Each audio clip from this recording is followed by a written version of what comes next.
ہوگا۔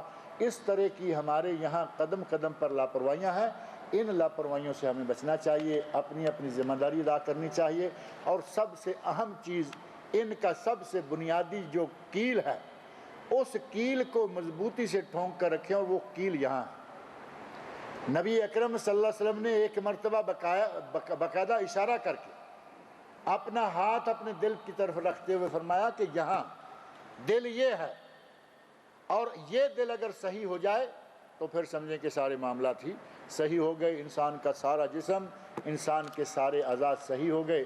جب سارے اعضاء صحیح ہو گئے تو انشاءاللہ سمجھے کہ انسان کا عمل صحیح اور بیڑا پار ہو جاتا ہے۔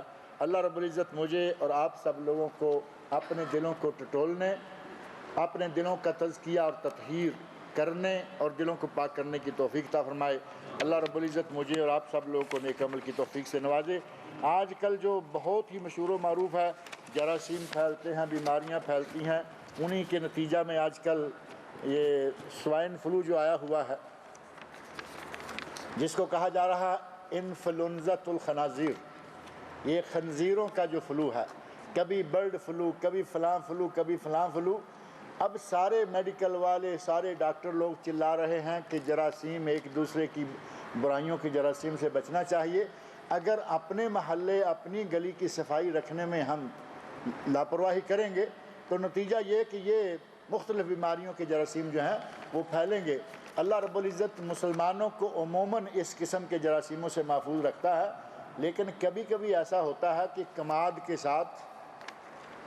کے ساتھ ڈیلا، ایک چھوٹی سی بوٹی ہوتی ہے، یا عام معروف جو مثال ہے کہ گندم کے ساتھ گھن یا گیہوں کے ساتھ گھن بھی پس جاتا ہے۔ کبھی کبھی ایسا ہوتا ہے کہ کوئی نہ کوئی مسلمان بھی اس وبا میں مبتلا ہو جاتا ہے۔ آپ نے سنا ہے کہ سعودی عرب میں بھی 2-4 کیس ایسے ہو گئے، سوائن فلو والے 2-4 کیس میں اموات ہو گئیں۔ اسی کے نتیجہ میں حج کے بارے میں بھی کچھ ملکوں نے، آج کے اخبار میں اردو نیوز میں یہ بات موجود ہے کہ ایران نے کہا ہے کہ ہم عمرہ کے لیے رمضان میں اپنے حاجیوں کو، عمرہ کرنے والوں کو نہیں بھیجیں گے۔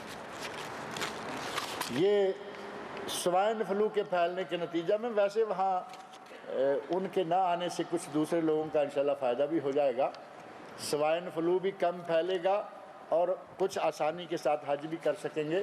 غرض یہ ہے کہ اسلام کی تعلیمات چاہے کسی شعبے سے تعلق رکھتی ہیں، ان میں خیر ہی خیر، ان میں بہتری ہی بہتری ہے۔ اللہ تعالیٰ مجھے اور آپ سب لوگوں کو اسلام پر مکمل طور پر چلنے اور اللہ کے حکم ادخلوا فی السلم کافہ پر عمل کرنے کی توفیق عطا فرمائے، تاکہ ہم مکمل طور پر مسلمان بن جائیں۔ کچھ سوال پچھلی مرتبہ کے بھی ہیں اور اس مرتبہ بھی کچھ آئے ہیں، لیکن ایک اعلان ہے، اپنے مہندس انجینئر فصیح الدین صاحب جو یہ دروس وغیرہ ریکارڈ کر رہے ہیں، انہوں نے 24 CDs جو پچھلے سمجھیں کہ 22 جمعوں کی ہیں، بلکہ 24 جمعوں کی ہیں، 2 جمعے جو ہیں وہ 2 قسطیں تھیں ان کی، یہ ان کے پاس فہرست موجود ہے، اور یہ آپ بانٹتے ہیں، جس کو جو ایک چاہیے، 2 چاہیے، سارے چاہیے، وہ آپ کو تیار مل جائیں گے۔ اردو نیوز میں آپ کے مضامین کے علاوہ دوسرے لوگوں کے بھی مضامین چھپتے ہیں، جیسے پچھلے شمارہ میں روشنی نامی حصہ میں ضعیف حدیثیں شب برات کے متعلق تھیں۔ کیا اردو نیوز کے سب مضامین اسلامی صحیح ہوتے ہیں، یا کس طرح پتہ چلے گا صحیح مضامین کون کون سے ہیں؟ اب یہ اخبار ہے، پہلی بات یہ کہ وہ تو اخبار ہے، اور اخبار میں بہت ساری چیزیں ہوتی ہیں، اس کا ایک حصہ روشنی کے نام سے اسلامی مضامین پر مشتمل ہوتا ہے، اور اس میں کبھی کبھی بڑے زہریلے قسم کے مضمون بھی آ جاتے ہیں، جن کی مثالیں آپ نے پچھلے 2-4 مہینے کے دوران دیکھی ہوں گی۔ کوئی تصوف کی تبلیغ کر رہا ہے، کوئی منکرین حدیث کا پلہ صاف کر رہا ہے کہ یہ منکرین حدیث جو ہیں وہ ٹھیک ہی ہیں۔ اس طرح کے مضمون بھی کبھی کبھی چھپ جاتے ہیں۔ آپ کو جو سب سے بہترین معیار ہے وہ اردو نیوز کا روشنی ہو، وہ کیو ٹی وی ہو، وہ ARY ہو، وہ ڈیجیٹل کا کیا نام ہے، KM انگلینڈ سے جو آ رہا ہے ٹی وی،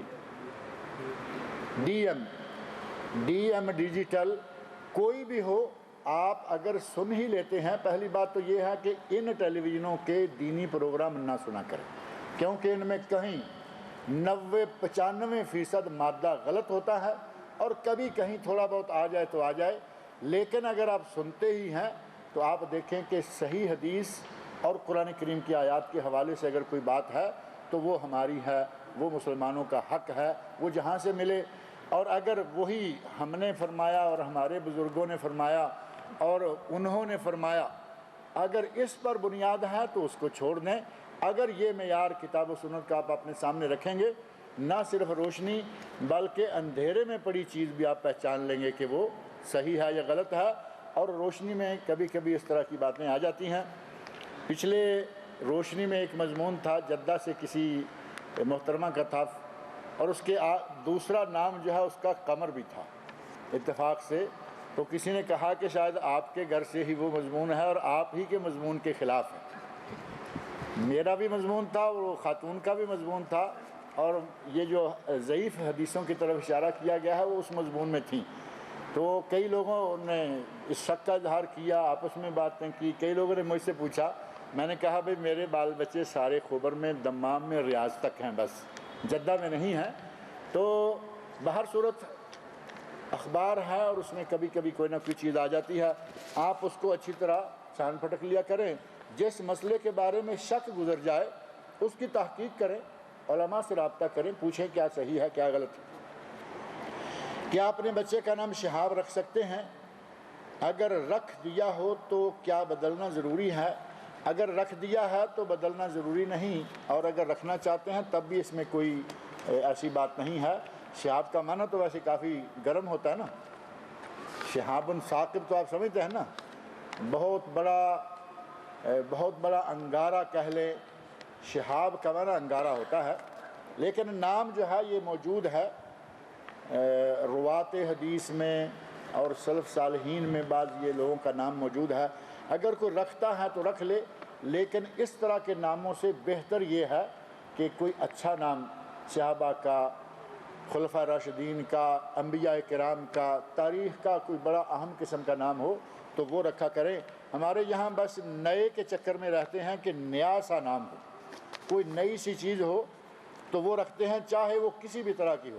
بلکہ کئی نام ہمارے پاک و ہند میں چل رہے ہیں، وہ سننے میں آ رہا ہے کہ انڈیا کا کوئی اداکار ہے، کوئی سنگر ہے، کوئی فلاں ہے، وہ پاکستان میں مسلمان اپنے بچوں کے رکھتے جا رہے ہیں۔ ہمیں تھوڑی سی پہچان کرنی چاہیے کہ بچے کا کیا نام رکھنے جا رہے ہیں۔ بیٹی ہے، بیٹا ہے، آپ کے پاس اتنی بڑی تاریخ اسلام ہے، اور کافروں نے بھی اس بات کو مان لیا ہے کہ اسلام میں جتنا یہ ہسٹری میں مسلمانوں نے اپنے بڑوں کے ناموں کو محفوظ کیا، ان کے حالات محفوظ کیے، دنیا کے کسی دوسرے دین میں یہ بات نہیں پائی جاتی۔ ایک دو نہیں، ہزاروں نہیں، لاکھوں کی تعداد میں حدیث کے راویوں کے نام آپ کو کتابوں میں ملیں گے۔ ایک ہی موٹی سی کتاب ہے حافظ ابن حجر اسقلانی رحمۃ اللہ علیہ کی التقریب، ایک ہی جلد میں، یہاں بھی چھپی ہے، پاکستان میں چھپ رہی ہے، انڈیا میں چھپ رہی ہے، اور کوئی بھی کتاب نہ ہو التقریب نام کی، لاکھوں نام اس میں مل جائیں گے، اور صحابہ کے، تابعین کے، تبع تابعین کے، ائمہ کے۔ اس میں سے کوئی اچھا سا مردانہ نام لڑکے کے لیے، زنانہ نام بیٹی کے لیے رکھیں، اور آپ کیوں اداکاروں، سنگروں کے ناموں کے پیچھے لگ جاتے ہیں؟ کیا شہید سنتے ہیں اور اس کے علاوہ کوئی اور مردہ بھی سن سکتا ہے؟ نہ شہید سنتے ہیں نہ مردے سنتے ہیں۔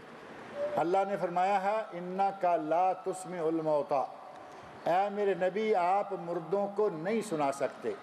جب نبی مردوں کو نہیں سنا سکتا تو کیا ولی سنا سکے گا؟ کوئی مردوں کو نہیں سنا سکتا۔ جب غزوہ بدر کی جنگ مکمل ہوئی، اس وقت جو سردار تھے بڑے بڑے مشرکین کے، ان کو گھسیٹ گھساٹ کر ایک کنویں میں ڈالا گیا جسے قلیب بدر کہا جاتا ہے۔ اس کنویں کے کنارے پر نبی صلی اللہ علیہ وسلم کھڑے ہو گئے، اور آپ نے فرمایا ان مشرکین مکہ مرے ہوئے مردار سرداروں کو مخاطب کر کے فرمایا کہ آج اللہ کا وعدہ پورا ہو گیا، تم ذلیل و رسوا اس کنویں میں پڑے ہو اور ہم معزز و مکرم کنارے پہ کھڑے ہیں۔ صحابہ میں سے بعض نے کہا یا رسول اللہ کن سے آپ باتیں کر رہے ہیں، یہ تو مر گئے، کیونکہ صحابہ کرام عقیدے کے بڑے صاف تھے، ان میں یہ نہیں پایا جاتا تھا کہ یہ صاحب سنتے ہیں یہ صاحب نہیں سنتے۔ انہیں پتہ ہے کہ جو مر گیا وہ مر گیا، وہ پیچھے والوں کی باتیں نہیں سنتا۔ تو کہا کہ یا رسول اللہ یہ تو مرے پڑے ہیں، آپ کن سے باتیں کر رہے ہیں؟ آپ نے فرمایا آج میری بات کو یہ لوگ تم سے زیادہ بہتر طریقے سے سن رہے ہیں۔ تو یہ نبی صلی اللہ علیہ وسلم کا معجزہ تھا۔ اللہ نے فرمایا تم مردوں کو نہیں سنا سکتے، لیکن قلیب بدر کے مردوں نے سنا اور اللہ رب العزت نے انہیں سنوایا۔ یہ نبی صلی اللہ علیہ وسلم کے خصائص اور آپ کے معجزات میں سے ہے، لیکن عام طور پر کوئی شہید کوئی مردہ نہیں سنتا۔ اور جو ہمارے یہاں قبوری نظام اور اس کے بعد جتنی اسلام میں خرافات اس طرح کی آ گئی ہیں، ان کی بنیاد یہی ہوتی ہے۔ ہم سمجھتے ہیں کہ مردے سنتے بھی ہیں، مردے جواب بھی دیتے ہیں اور مردے کام بھی کرتے ہیں۔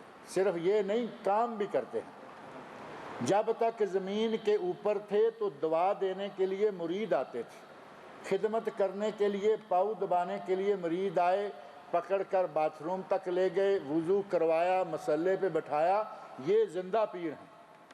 اور جب قبر کے نیچے گئے تو انہوں نے ساری دنیا کے کام کرنے شروع کر دیے۔ پتہ نہیں ہمارے لوگوں کی سمجھ کہاں جاتی ہے کہ جو زندہ بیچارہ خود چل کے باتھ روم تک نہیں جا سکتا تھا، کندھا پکڑ کے آپ اسے لے کے جاتے تھے، اس کو لوٹا مسلح تیار کر کے دیتے تھے کہ ہمارے یہ بزرگ ہیں کہیں چلتے ہوئے گر نہ جائیں، پکڑ کے سارے کام کر رہے ہیں۔ جیسے ہی وہ زمین کے نیچے گئے وہ پتہ نہیں وہ کیا ہو جاتے ہیں، اتنی طاقتیں ان میں آ جاتی ہیں۔ کچھ ہندوانہ نظریہ مجھے لگتا ہے جو کہتے ہیں نا کہ بے شمار طاقتیں بعض لوگوں میں وہ کہتے ہیں آ جاتی ہیں، اسی طرح کے مسلمانوں کے اندر بھی باتیں پائی جاتی ہیں۔ اصل بات یہ ہے کہ جو آدمی فوت ہو جاتا ہے، اللہ رب العزت نے فرمایا اے میرے نبی انک لا تسمع الموتى، تو مردوں کو نہیں سنا سکتا۔ داڑھی کی شریعت میں کیا اہمیت ہے؟ مسلسل داڑھی مونڈنے والے کے لیے کیا حکم ہے؟ اگر نبی کریم صلی اللہ علیہ وسلم ایک داڑھی مونڈنے والے شخص سے منہ موڑتے ہیں تو کیا ہمارے علماء کرام کیوں داڑھی مونڈنے والے شخص سے اٹھ کر ملتے ہیں اور خندہ پیشانی سے اس کا استقبال کرتے ہیں، جس کا جیسا کہ اس میں کوئی برائی ہی نہیں؟ بہر صورت داڑھی کا اسلام میں مقام کیا ہے؟ میرا خیال یہ تو کسی سے پوشیدہ نہیں ہوگا۔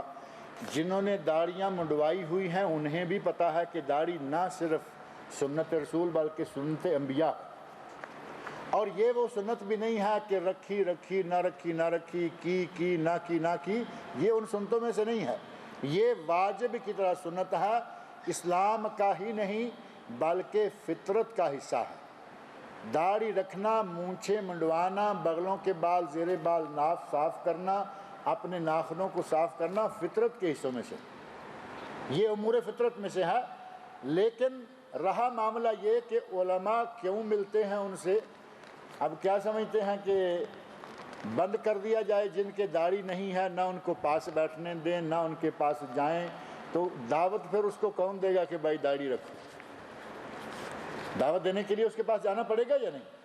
اگر تو پورے معاشرے میں ایک ہی ہے ایسا آدمی جو داڑھی مونڈا ہے، ٹھیک ہے، اس کے ساتھ بائیکاٹ کر دیا سارے مولویوں نے بھی، مسلمانوں نے، نمازیوں نے، نمازی سارے ملتے رہیں اور مولوی اس سے نہ ملے تو پھر اس کو دعوت کون دے گا؟